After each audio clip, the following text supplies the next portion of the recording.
December 19, 1944, a former French army barracks in Verdun. Inside, the highest-ranking Allied generals sat around a large table, faces tense and grim. Just 3 days earlier, over 200,000 German soldiers had smashed through the American lines in the Ardennes forest. The attack came completely out of nowhere, catching Allied intelligence off guard. American units were being surrounded, overrun, and annihilated. Supreme Allied Commander Dwight Eisenhower had called this emergency meeting to assess the situation and determine how to stop the disaster. The situation was critical. The 101st Airborne Division was surrounded in Bastogne. If the town fell, German armor could split the Allied armies in two, potentially reaching the coast and disrupting the entire Western Front.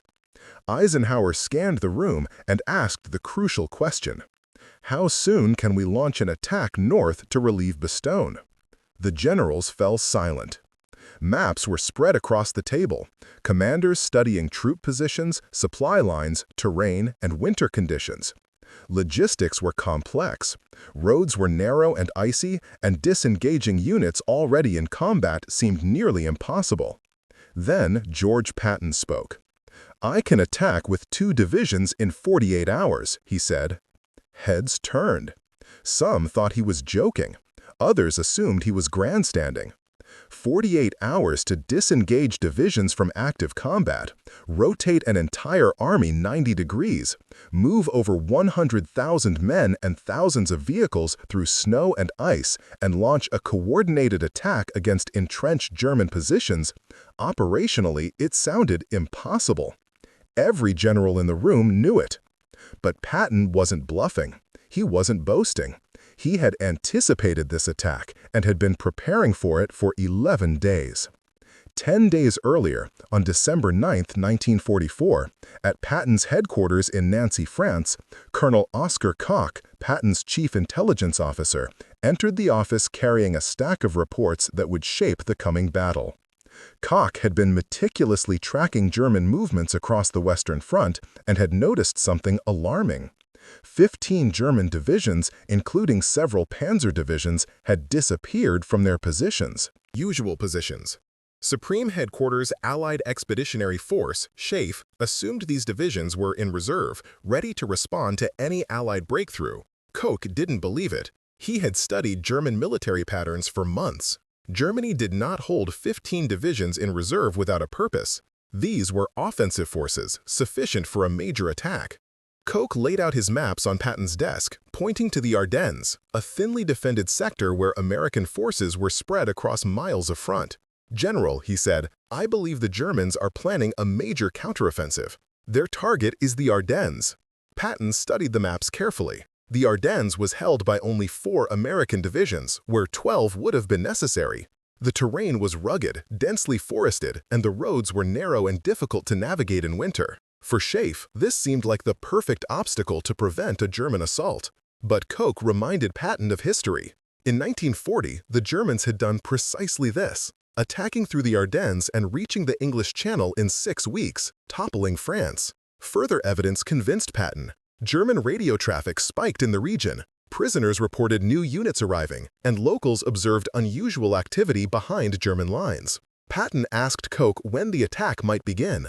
Koch replied immediately, within 2 weeks. Patton then called his immediate superior, General Omar Bradley, explaining Koch's analysis. Bradley listened politely, but remained skeptical. Allied intelligence believed Germany was defeated and lacked the strength for a large-scale offensive. Bradley told Patton not to worry. But Patton didn't dismiss Koch's assessment. Instead, he gave direct orders: start planning.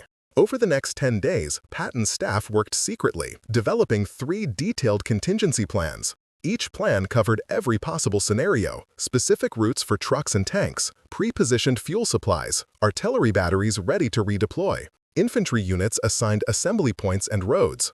Every variable was considered, every potential complication anticipated. Other officers thought their general had lost his mind. At the time, the Third Army was engaged in offensive operations in the Saar region, pushing toward Germany. Why plan for a crisis 100 miles north? Patton trusted Koch's intelligence more than he trusted SHAEF's assumptions.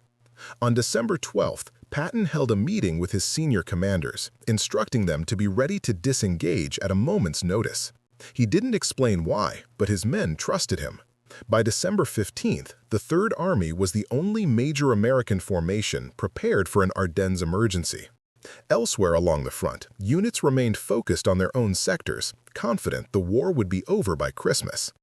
At 5:30 a.m., December 16th, German artillery erupted along an 80-mile front. Thousands of shells rained down on American positions, followed by infantry and then tanks. 3 German armies, over 200,000 men, struck 4 American divisions. The Americans were outnumbered nearly 4-1. Quiet sectors suddenly erupted into deadly combat. Communication lines were severed. Commanders lost contact with troops.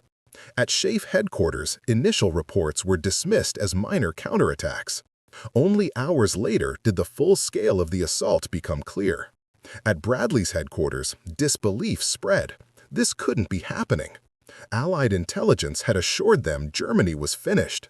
Meanwhile, at Third Army headquarters, Patton received the first reports. He looked at Coach and said simply, "You were right." Bastogne was the target, a crucial road junction, and Antwerp was next. Patton immediately contacted his generals. The contingency plans were now in motion.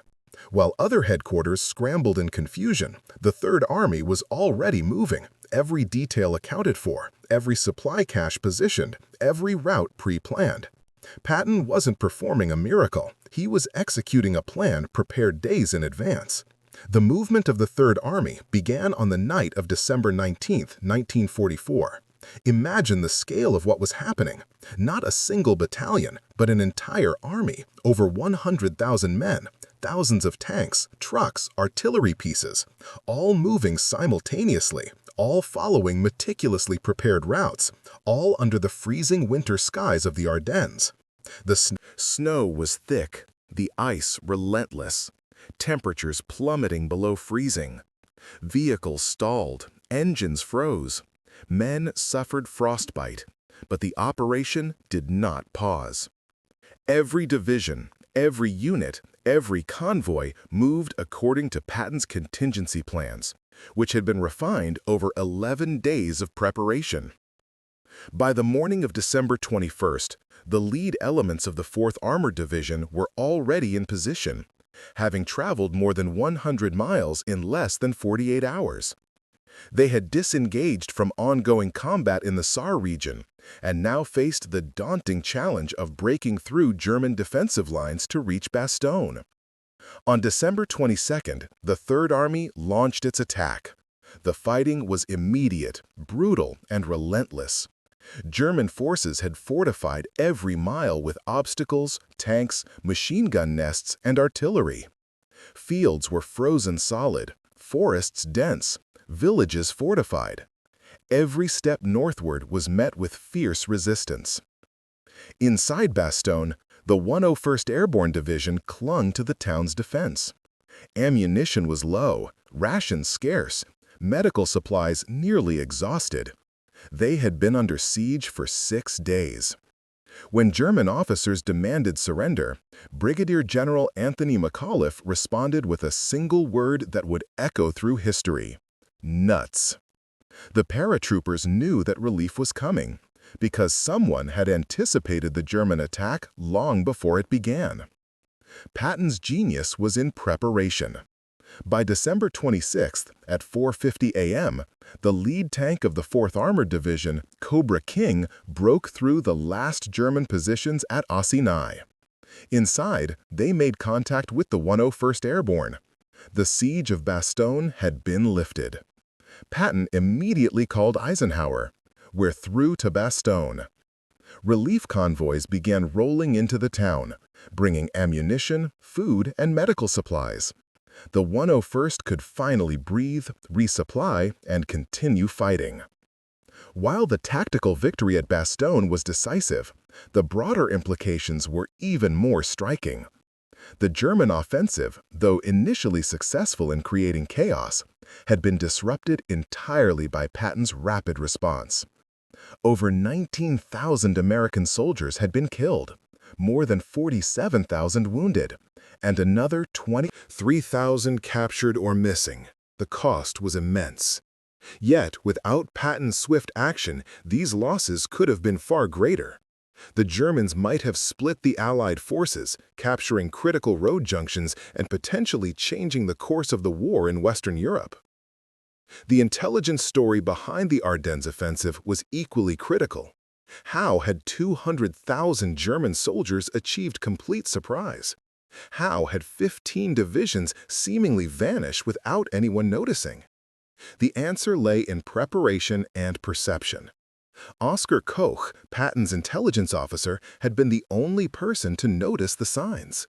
He had tracked the German units, analyzed their movements, and identified the likely targets. Schaeff had dismissed his reports, believing Germany no longer had the strength to launch such an operation.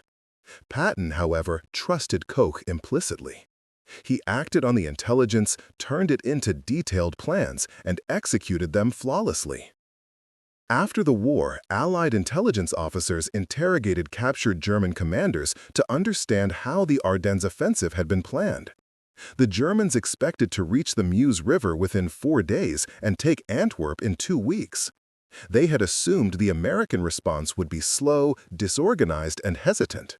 What they had not counted on was George Patton and the meticulous planning of the Third Army. German officers admitted that Patton's rapid counterattack had completely disrupted their timetable. General Gunther Blumentritt, chief of staff to Field Marshal von Rundstedt, later wrote that Patton had reacted faster than anyone could have imagined. Hasso von Manteuffel, commanding the 5th Panzer Army in the Ardennes, was even more specific. "We knew Patton would react quickly, but we did not know he had prepared for our attack." The difference, they realized, was the work of Oskar Koch. His intelligence had been accurate, but without a commander willing to trust it and act decisively, it would have been useless. Patton's preparedness showcased a fundamental principle of warfare. Intelligence matters only if it is acted upon. Preparation is invaluable only when leaders have the vision to implement it. While most commanders relied on assumptions and conventional wisdom, Patton relied on evidence, analysis, and foresight.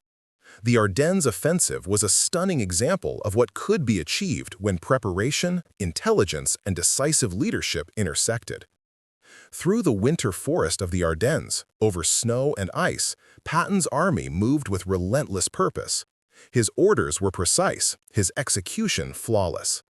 Each division understood the broader plan.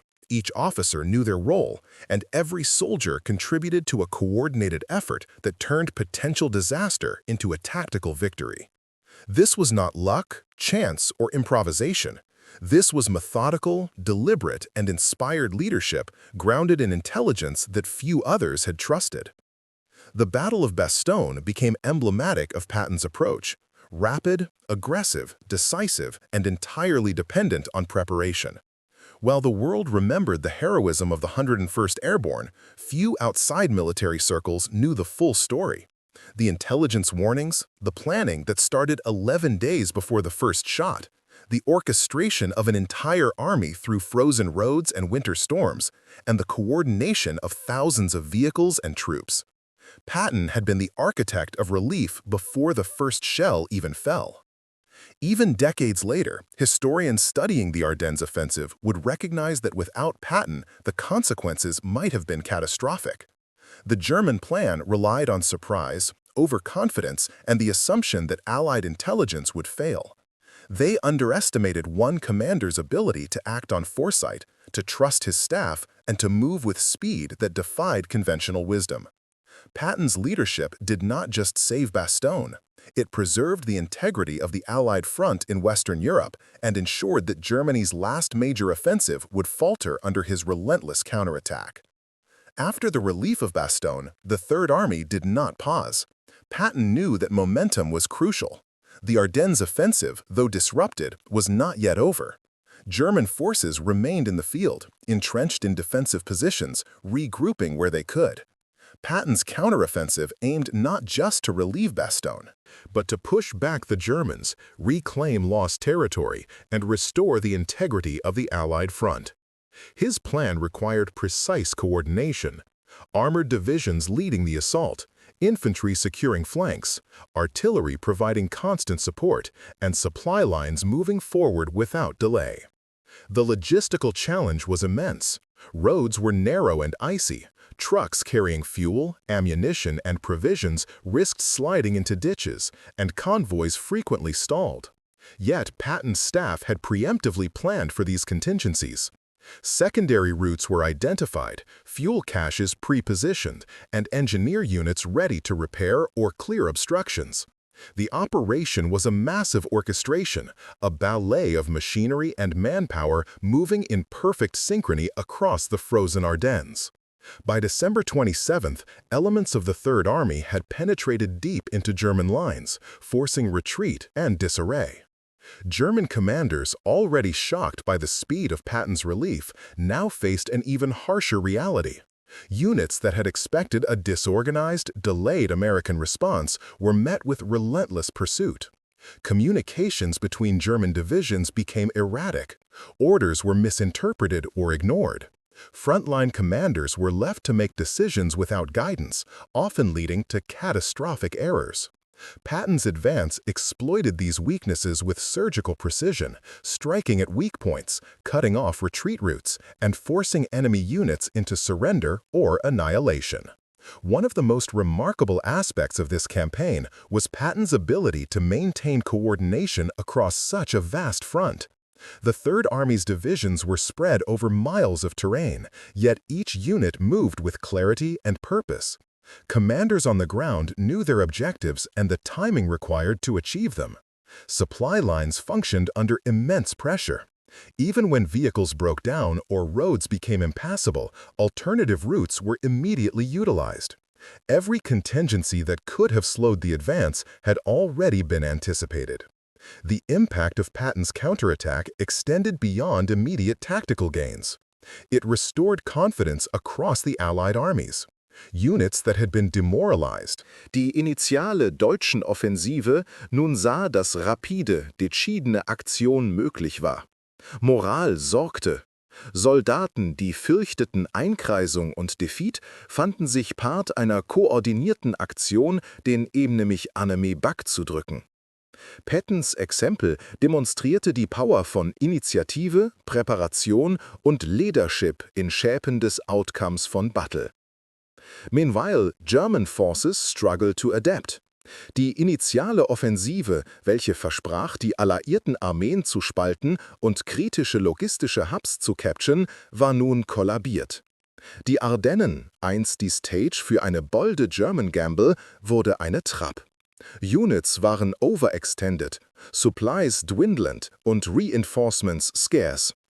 Pattons relentlose Anvars ließ keinen Ruhm für German Recovery.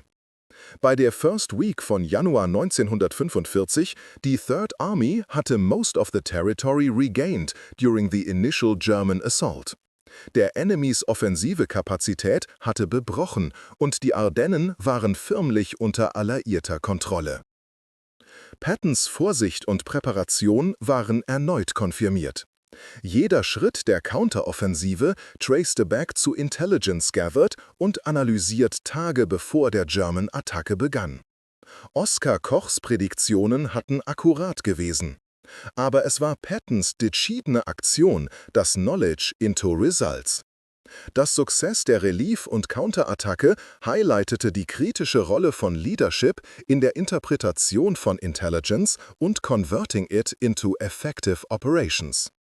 Ohne solche Leadership wäre selbst die beste Intelligence ungenutzt und ineffektiv geblieben. Beyond the Battlefield, die Ardennes Campaign ließ lasting lessons für Militärstrategisten. Die Germans hatten auf Surprise, Speed und die Annahme, dass alliierte Forces statisch und prädiktiv gesetzt waren.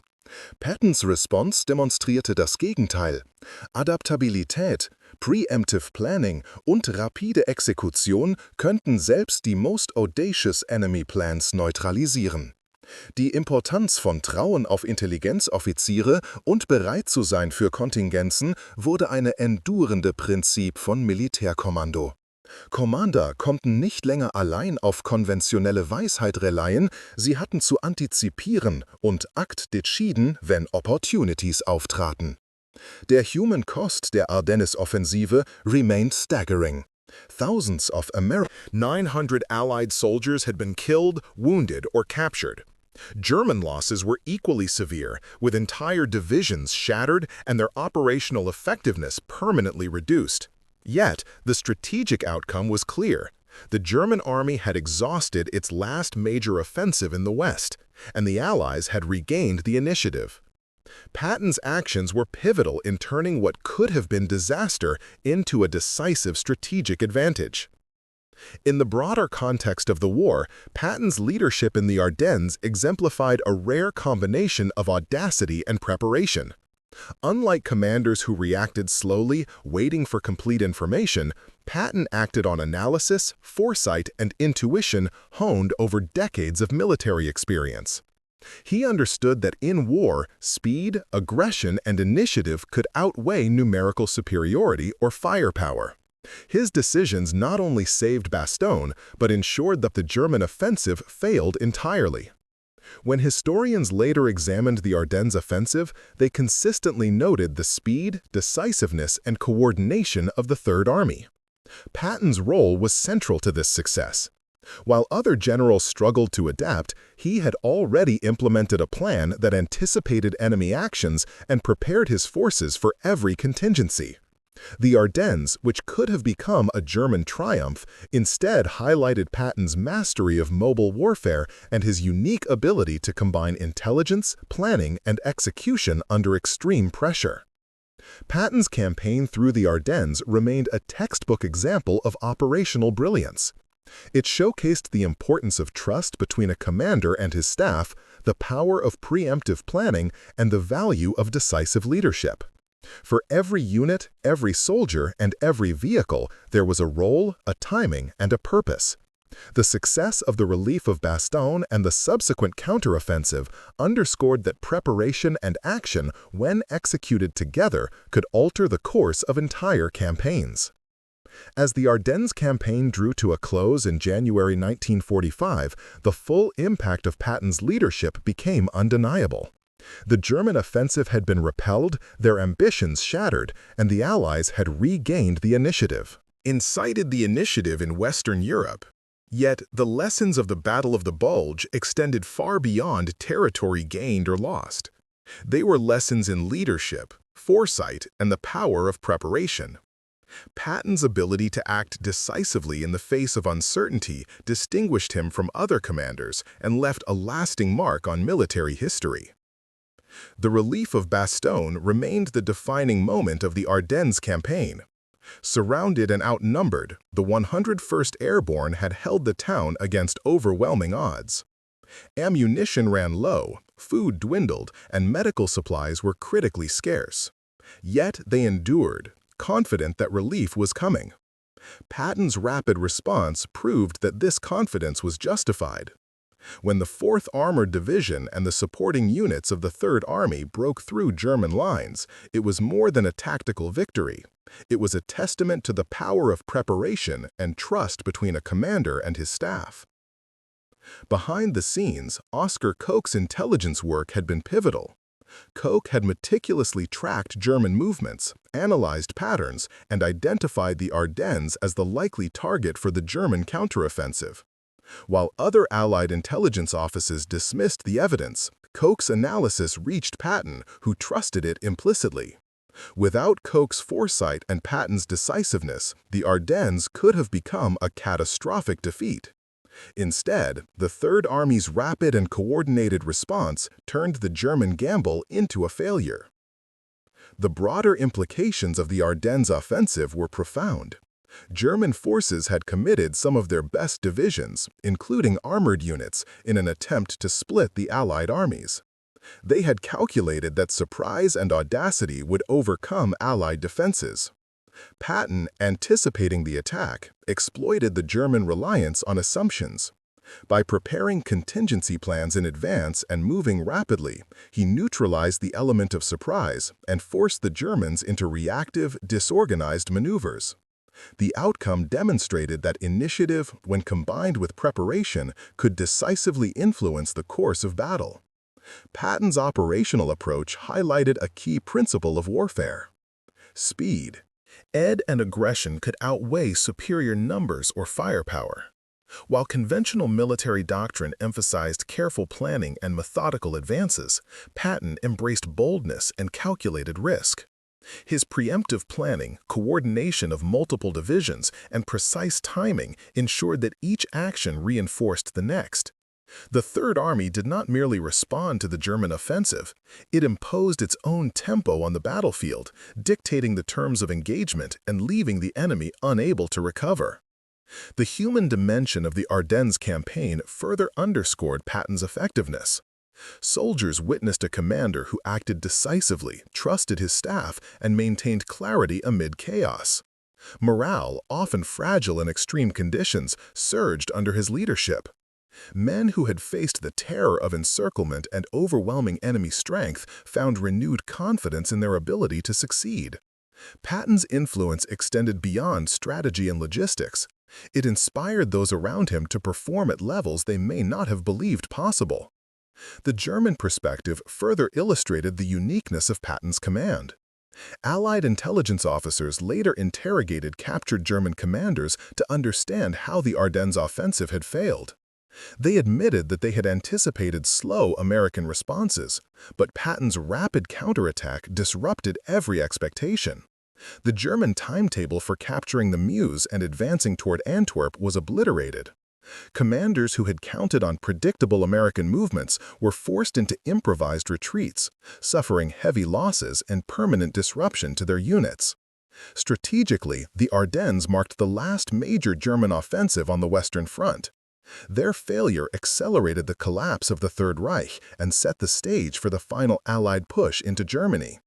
Patton's actions ensured that the Allies maintained momentum, preventing the Germans from regaining any strategic advantage. Every division, every tank, every logistical movement coordinated by Patton contributed to a broader outcome that shaped the closing months of the European theater. Despite the magnitude of his achievement, Patton received limited recognition. Incited official recognition for the relief of Bastogne. Historical accounts often highlighted the performance of the Third Army, but rarely did they acknowledge the 11 days of preparation and contingency planning that made it possible. Similarly, Oscar Koch's critical intelligence contributions remained largely unknown outside military intelligence circles. Yet within the profession, the success of the Ardennes counteroffensive became a case study in how leadership, foresight, and trust in one's staff could alter the course of history. Patton's legacy from the Ardennes campaign extended into the fundamental principles of modern warfare. Commanders learned the importance of anticipating enemy actions, preparing for multiple scenarios, and acting decisively when the moment arrived. Intelligence alone was not enough. It had to be translated into operational plans and executed with precision. Preparation and action were inseparable, and the Ardennes campaign demonstrated this principle with unparalleled clarity. As the winter of 1945 progressed, the Third Army continued its advance into Germany, maintaining pressure on retreating German forces. Patton's aggressive approach ensured that the momentum gained in the Ardennes was not lost.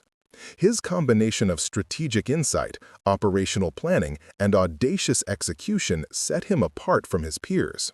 While other generals reacted to events, Patton shaped them. He exemplified the rare commander who could convert knowledge into action, risk into advantage, and preparation into decisive victory. Ultimately, the Battle of the Bulge and the relief of Bastogne stand as enduring examples of the impact of leadership and foresight.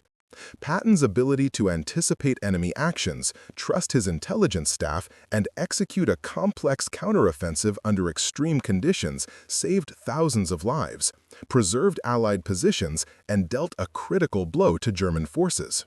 His performance during those critical days reinforced a timeless truth. In war, preparation, decisiveness, and audacity can change the course of history. The Ardennes offensive would be remembered not just as a battle of strategy and force, but as a testament to the audacity of exceptional vision and leadership of George S. Patton.